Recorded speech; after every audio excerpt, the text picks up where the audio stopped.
Welcome to the Ultimate Music Teacher's Productivity and Profitability podcast. I'm your host, Glory St. Germain. Tune in to discover how you can unleash your teaching potential and turn your passion for music education into profit. Let's dive in.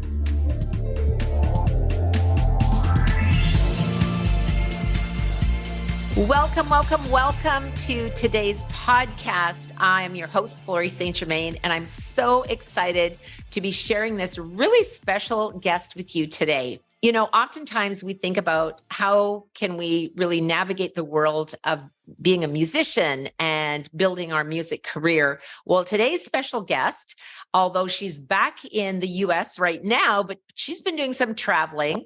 She's also one of our Ultimate Music UMTC elite educators. I am super proud of her. Her name is Jessica Hullinger, and she is a 21-year-old pianist. She's a piano theory instructor from Utah. She has traveled all through Europe performing with her studio, and even just recently debuted in Carnegie Hall in the summer of 2023. And I want to say a huge welcome to Miss Jessica. How are you doing? Hello, it's so good to be here. How you doing?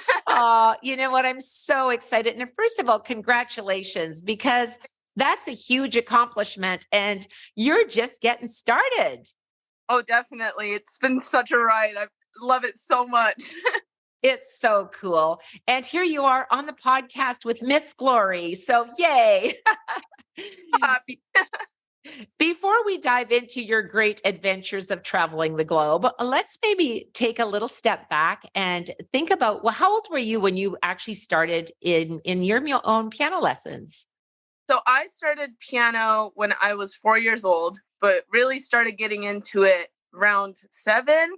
But like seriously into it around 17. So it's been a few check marks along the way. Yeah. And so what was it that kind of made you want to take such a big step towards becoming a professional performer? Because there's a difference between playing the piano and enjoying the process and lessons, and then taking that giant leap into actually hitting the stage as a performer. What was that transition like for you? Oh, definitely. My big transition happened. I had a big foot injury, and this was right before COVID, and I couldn't walk. And so my whole life became the instrument. And once COVID hit, it just furthered that idea, and I threw my entire life into it. And ever since then, it's just been, I want to share my performance. So it's been fabulous. Oh, it's so incredible. It's funny because when we did, well, it's not maybe funny, but kind of funny when COVID hit. And of course, everyone was grounded and all you could do was play an instrument. And I know in our Ultimate Music Theory Elite Educator group, we said, oh, it was just a music teacher's little ploy so that students would have to stay home and practice because there's nothing else to do but play your instrument. So I'm sure that really catapulted you into saying, I think it's time. And so you've dabbled your foot in teaching, and how is that going for you? Oh, it's so fabulous. I have 25 amazing kids in my studio, and they are just so fun to visit with every week. They're so smart. It's like they're teaching me. It's amazing. And, you know, I think one of the things that you bring to the table too, Jessica, is that you are showing these really unique leadership skills in that your students now don't only see you as a teacher, but they also see you living your dreams as a performer. And, you know, when you're looking back at what's happened with you lately, if you don't mind sharing, what are you like most passionate about sharing and like your expertise in the industry? You shared a little bit about your adventures to Carnegie Hall. Can you elaborate on that a little? Yes. So I'm a very young teacher. I'm only 21 years old.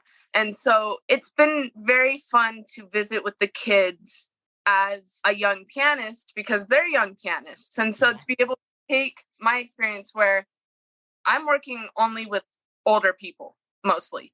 Yes. My closest colleague is maybe 20 years older than me. And so to have that, I used to think, oh, I'm too young. Oh, I don't know enough. I shouldn't be teaching because obviously I'm not qualified. But that just didn't ever sit right with me. And so to be able to share that with the kids that even though I'm young, watch me.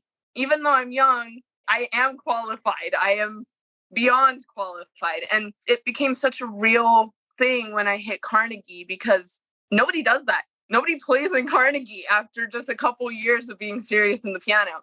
And so easy for me to be able to share that with my kids. And my kids get all wide-eyed every week. They're always like, tell us the adventure this week. And I'm like, I am so excited. I got to show them my photos from Spain. I got to show them my photos from Finland. I got to show them the photos from Austria. And they just want to get there. And I didn't get that when I was a kid. So to be able to share that with my students is fabulous. It's so exhilarating. And then they want to practice. It's amazing.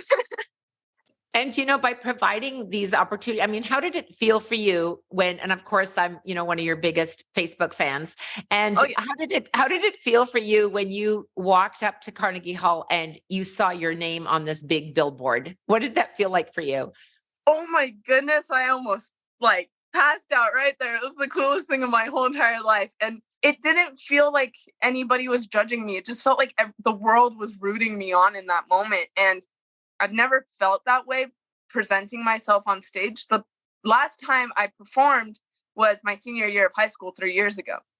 And so to go from that performance to the Carnegie Hall stage performing in front of 500 people, that was a really big step for me, but I have never been more confident. And it's so nice to have so much support and love. It just makes me so happy and so grateful.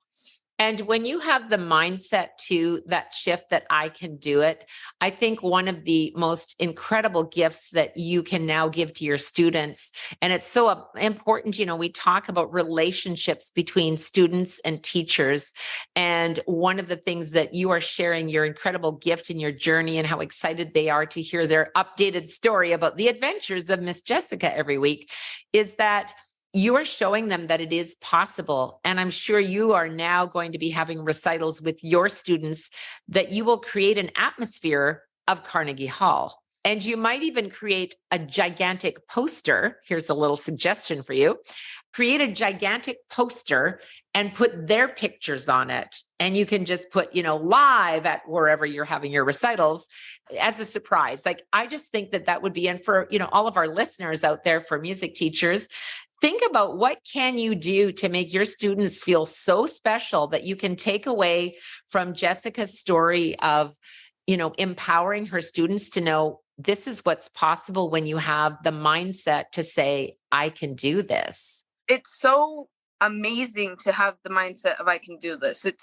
It's no longer limiting. I know so many people my age who graduated during COVID who felt completely stuck. We were all stuck because it was like we were in between college and the world was falling apart and we've grown up in this broken economy. We don't know what we're doing. And to be completely stuck and then to say, actually, I think that maybe if I put a little more effort into this, I can do it. And it started off very, very small for me. It was, I need to get a piano student so that I can go sit at the piano because I haven't been sitting at the piano at all lately. So I got one piano student and I would sit at the piano with her for an hour and then I would go practice for an hour. And that was my week.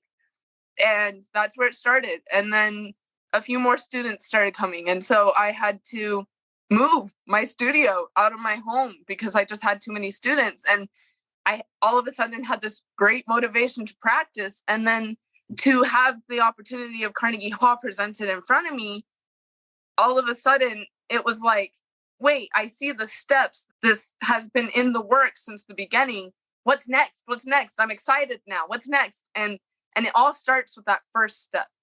And that, I think, is so important to be able to communicate to anyone.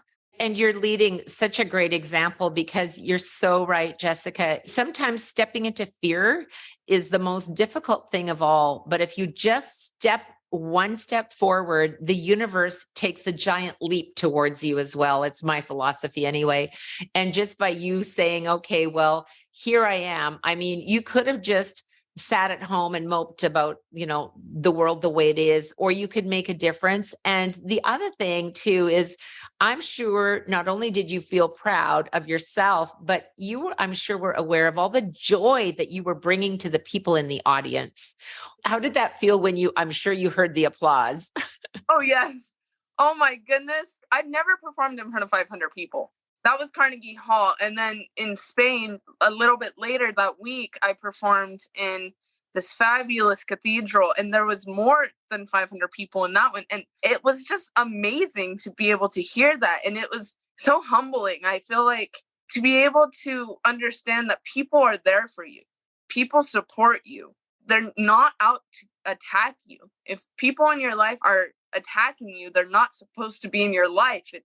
You need to find those supporters, and to be able to witness that firsthand, it made me very emotional. I actually went back behind the stage, and my piano teacher was there with his big hands, and he just grabbed me in this big bear hug, and he goes, "Jessica, you did it."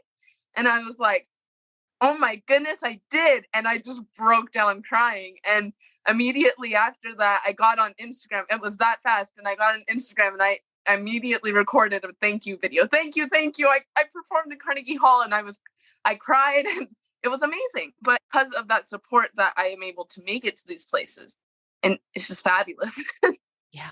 And I think what is so cool about your journey, Jessica, is that you have experienced this from both sides, from being a student and seeing the incredible support that you've gotten from your teacher. And what a joy that you got to do this journey together, right? Yep. That he was there so he could see you and support you, and just knowing almost that little security blanket, right? Of knowing, well, my teacher's just over there, so I'm okay because my teacher's here. But also for you now to share with your students when they're nervous and when they're scared about performing, what give us some tips for all of us that are curious. What are some tips that you could give teachers that sometimes hide behind the teacher hat and don't allow themselves to step into the performer, because they're two very different things? I know for myself, I'm a teacher. Would I call myself a performer? Not so much. I mean, have I performed a little bit, but primarily I step into the role of educator and speaker. Right. And so what would you suggest? What are some of your tips for calming your nerves before you get out on the big stage? So something that I noticed with my teacher, and just understanding, because I'm both, like you said, I'm both teacher and student. I was watching my professor, and he was just as nervous, if not more, for me than I was going out on that stage. And that's humbling, to be able to look to my teacher and understand his emotion. And because of that, I feel like the greatest tip, I guess, to give to these other teachers is, don't be afraid to share your emotion with your students. Be their friend. I've loved to get to know and be friends with my students. It is easier to communicate with them. I've never, ever had a problem with a student, because they're all my friends. And if we have a problem, we work through it together, instead of, oh, my teacher's so against me. And I've had those teachers where I have felt like they are against me. I feel like, oh no, if I don't practice enough, my teacher's going to get mad, or they're not going to reward me like they will somebody else in the studio. And I feel like that's very unfair. And so as I've progressed in my teaching career, I want to be their friend. I want them to be able to talk to me. If they have a problem with their practicing, I want to be able to work it out with them. And so, yeah, I guess opening that line of, this is how I feel. How do you feel? And Yeah. it wonders. I have some kids that I have been angry at in the past, and go sit down, ADHD, like, please. And it can be difficult sometimes, but it's easier when I can communicate with the kid. Look, I'm frustrated right now. I'm going to step out because I can't handle the situation. I'm going to come back and talk to you in a moment. And they understand that. And so when they get frustrated at me, they say, hey, Miss Jessica, I'm really frustrated right now. Can I go get some water? And it works both ways. And it's happiness because of that. Yeah. And I think, what's unique about our position as educators is that we develop lifelong friendships with our students. Many teachers in the schools, they have their students for 1 year, maybe 2. That's kind of max, depending as they go through each grade level. And oftentimes, not only do they only have their teacher for 1 or 2 years, they don't even have the same teacher for all of the subjects that they learn in school. And here we are as music teachers, we get to see our students as young children. We get to watch them grow up as teenagers, and they often confide in us. We become their confidants, that they want to share things with us that they don't even want to share with their friends, or sometimes not even with their parents, because they just need a safe place to say, this Right. is how I'm feeling today. And so when you have students that are in that cone of confidence, that the cone of, it's a safe space for them to speak about their feelings and how they're doing. What is sort of some of the things that you help them work through or take away from your time with them? So my students, because they're my students, they don't know my problems in my life. They don't understand where my depressions lie or where my anxieties lie. But because I purposely try to not let these things define me, when they come to me with their problems and they say, I have this mega depression, I have this mega anxiety, I have these problems where I can't focus, or I feel like I need to be a perfectionist, I can comfort them in the way that, look, I understand you, but I can be an ear because I needed an ear when I was going through it. And I can allow for solution because I've been through it. And it's so interesting because I signed up to be an educator. I signed up to be a pianist. I signed up to be theory teacher. But at the end of the day, I'm a confidant and a mentor and a therapist, and it's fabulous. It's a whole nother level. And I can speak to these kids about problems that are so hard. There's so many kids that, if we're staying on this topic for a moment, so many kids take their lives because they don't feel like they can talk to anybody. They don't feel like they can talk to an adult that will keep them safe. And my biggest goal is to open that door and be that person for my students, just as I needed back when I was having my own issues. So it's wonderful. Yeah. To open that door. I'm really grateful that you're talking about that, Jessica, because I have seen that firsthand.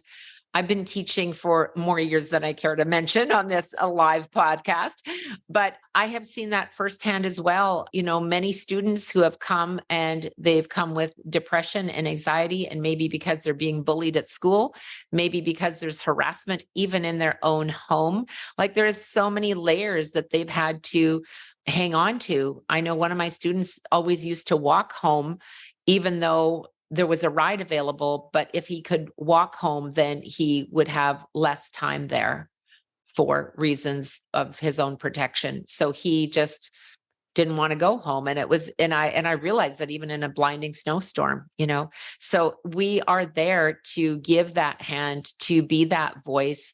And sometimes that's what keeps them hanging on. And I know many have said to me, music has saved my life. Literally has saved my life. It wasn't for music, I wouldn't have an outlet to express myself, because that is such a personal story. And when you get out there and perform, what are the things that are going through your mind to put you in that place of, like, I'm here, I'm present with the music? What are your thoughts as you're performing? Well, to bounce off of what you were saying, I'll example this with my Carnegie piece. I played Allegro Barbaro by Bartok. That's a fabulous song. Don't ever play it. It's so hard. And when I got that song in my personal life, I had fallen apart. My teacher knew this, and that's why he assigned the song to me, but it was a very angry song. And for a very long time, that song meant revenge to me. And revenge for things that have happened. And I was speaking to my sister about this roughly a week before my Carnegie Hall debut. And I go, Nicole, please tell me, my song doesn't sound right. Why doesn't it sound right? She goes, Jessica, the song isn't about revenge. It's about your personal power. And it was like, whoa, that's so real. That is what this song is. And once I realized that, I got strong. I was proud. I was excited. I was finally confident in my sound. And so when I walked out on that Carnegie Hall stage, it wasn't about me sharing revenge. It wasn't about me sharing this pain that I had gone through, even though for so long, that's what the song was. And it helped me work through so much of that. But I was able to translate that pain into personal power. And that's what I got to share with the audience. And it was so amazing. Everybody that came up to me afterwards goes, I could hear the roar. I could hear the grumble. And I go, that's exactly what I wanted. That's exactly what I wanted you to feel is my power, you know? And these kids that have been able to hear the song progress, I had a child come up to me and they go, your song used to be angry. I'm like, yes, I was angry. And they go, well, how do you work through your anger? And I go, I just kept playing. I just kept pushing. And that's what it became. It became power. And so push through your songs. If you have a song that you're preparing and you're preparing it because of anger, you're preparing it because of sadness, depression, anxiety, anything, keep playing it until you find your power. Keep playing it until you find you're happy. Keep playing it until it's something positive. And even if it's not, at the end of the day, that's what's needed. That's what the audience needs to hear. It's fabulous. When I was in Barcelona and I was playing in that last concert, I was sick. I remember I turned to my teacher and I said, I am so sick today.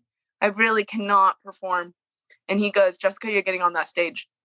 Go take a nap. And I'm like, okay, that sounds good. So I went and I meditated and I took a nap and I got up on that stage. And that stage to me did not mean power until I started playing. And then I realized, oh, through sickness, through anger, through sadness, through everything, I still have my power. And it was incredible to feel. And it was probably the best experience for you as a young performer to realize that that's what it takes to be a professional performer. No matter what, the saying goes, the show must go on. And my husband is a professional entertainer, and I've seen him backstage, for a lot of years. No matter what is happening internally, is that you need to bring it, because the ultimate job, if you want to call it that, of a performer is to share the passion of the music and to entertain the audience and to leave them feeling something. They are there because they want to experience this, the music, what you're bringing from your inside. It's not just about playing the notes, but it's about your heart. And you just left it all on the stage and they were mesmerized by you and you impacted them that day and you left them with a memory that's embedded in them for forever. And, even though you heard momentarily the wild and crazy applause, just know that they're still talking about it. Oh, man.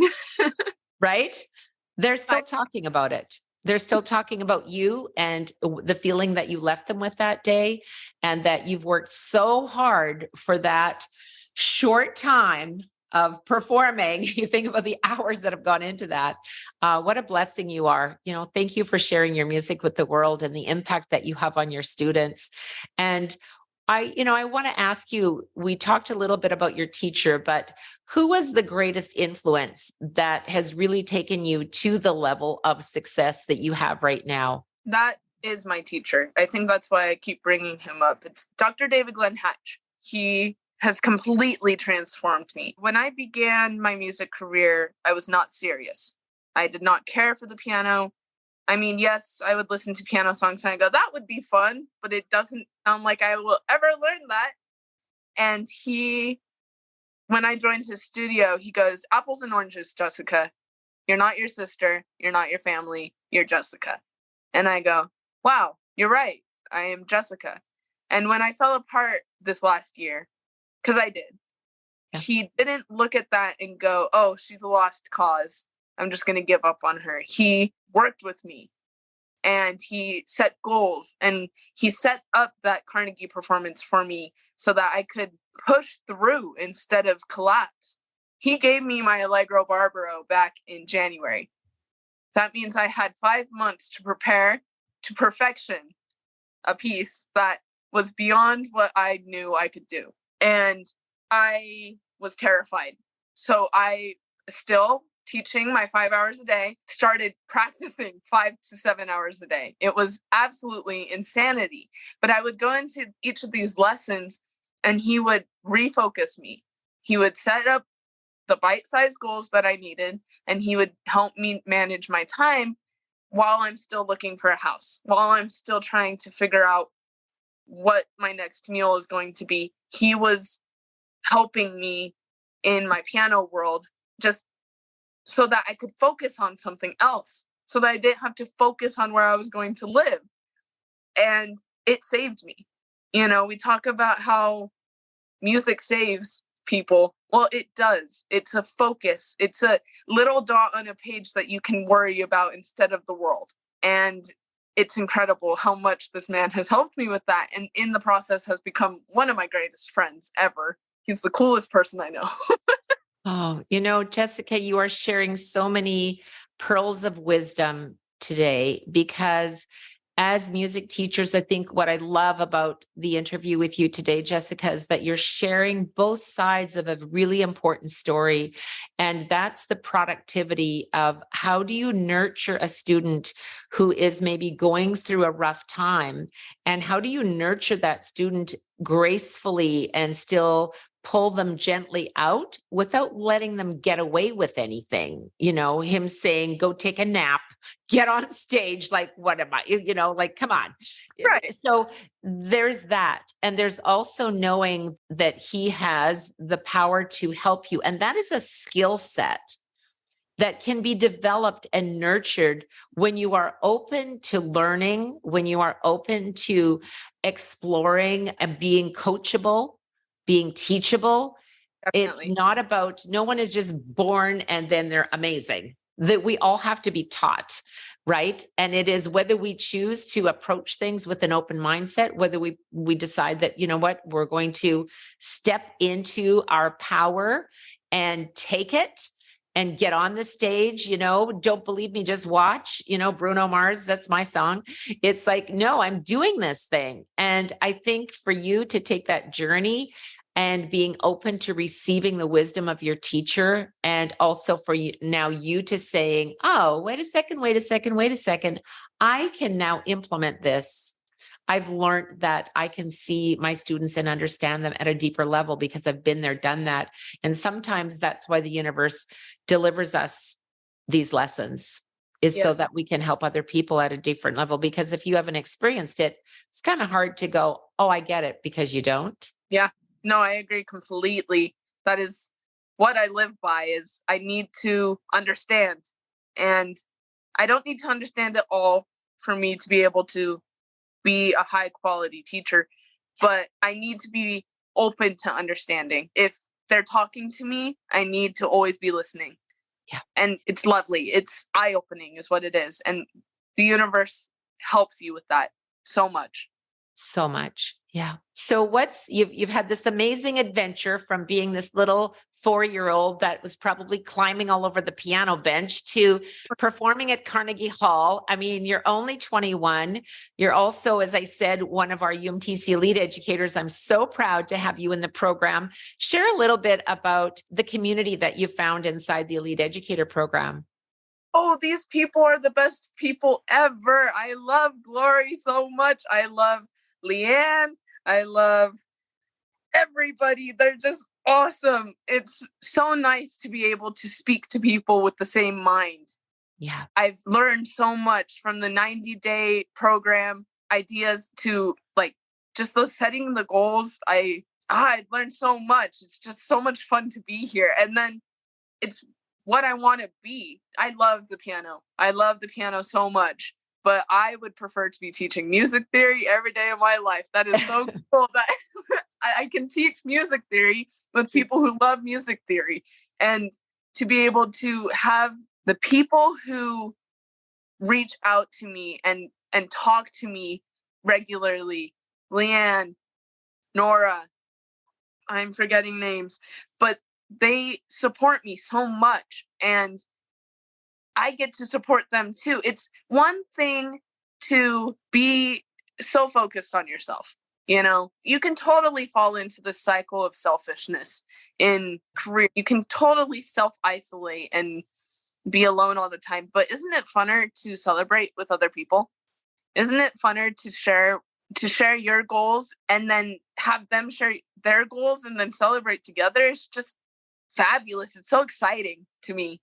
And so I don't know. It's a whole new world is what it is. It's been healing. I love it here. Yes.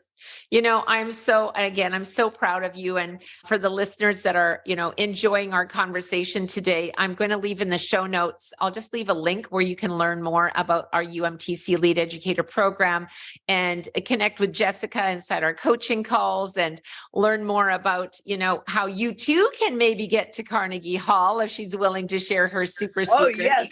Yes. So share with us, what's your next goal? Because I'm, as you know, a big goal setter. And when we sort of accomplish one thing, I think it's really important to set the next goal, because otherwise we just feel like empty. And I always have like a million goals, even though I'm doing this now, like I already know the next goal. So what's coming up next for you? Oh, I have so many things I could talk about. I want to open up my theory club classes. I've been talking about this for a while, but then I had Carnegie Hall. So I'm actually doing it now. Yay. And then I am also a big part of helping pageant girls here in Utah get on the pageant stage with their piano. And I helped my lovely Miss Springville Mapleton make it all the way to Miss Utah. And she made it, I believe, the top 15, which is pretty good. And I want to continue on. I want to get those crowns. And so that next goal for me is also to become pageant coach. That's so appealing to me. Also, I should mention my piano goals because obviously they're still there. My next big goal with that is I'm going to be doing a solo concert instead of big group concerts. I'm going to be preparing for a solo concert. And I'm also really hoping to begin competing in the national competitions. That is my big solo goals for piano. And then, I always have an end. And then another goal for my piano business is I want to begin hiring on teachers. So I have a little bit more space between me and my business where I can continue teaching my 25, but continue to grow. So that is the next big step in my piano business. And I could keep telling you on and on. I have so many goals. But those are some of my biggest ones. And what I love about, the podcast is the ultimate music teacher productivity and profitability podcast. And you've actually checked off every single box. I do have a quick story to share with you about the pageant and the performance thing. Yes. So when I met my husband, Ray, he was the MC and singer at the Miss Manitoba pageant here in Manitoba, Canada. And I was one of the top 10 finalists in the Miss Manitoba pageant. And my performance skill, you have to have a skill, was piano. And I performed on the stage for my talent, which was performing piano. And I was so nervous.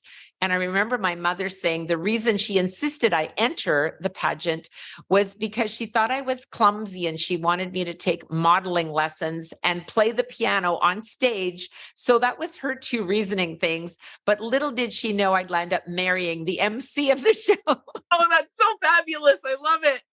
That's amazing. So there we go. I didn't win the pageant. I didn't win the overall Miss Manitoba, but I was one of the 10 finalists, but I did win the host. And you definitely won the host. Yeah, it's all good.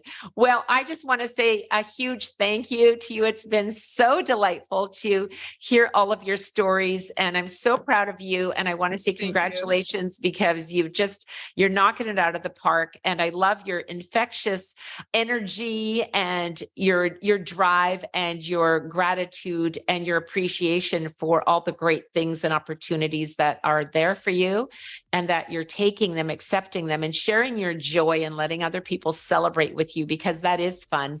Or in your words, it's funner to be celebrating together. So Thank you so much, Jessica. And again, if you're interested in learning more about our UMTC Lead Educator program, leave you some show notes in there. And also you can connect with Jessica on the Ultimate Music Teachers Facebook group. She's in there and you can see some more of her adventures.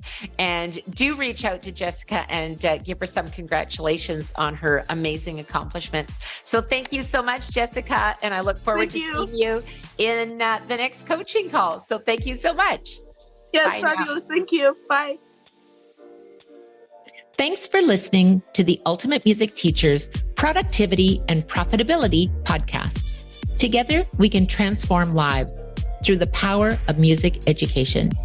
I invite you to explore what's possible for your musical journey inside our UMT community. Simply join our Ultimate Music Teachers private Facebook group, where we network, answer questions, host live events, and connect on a deeper level. Here's to your ultimate music teaching success with productivity and profitability. Till next time, teach with passion.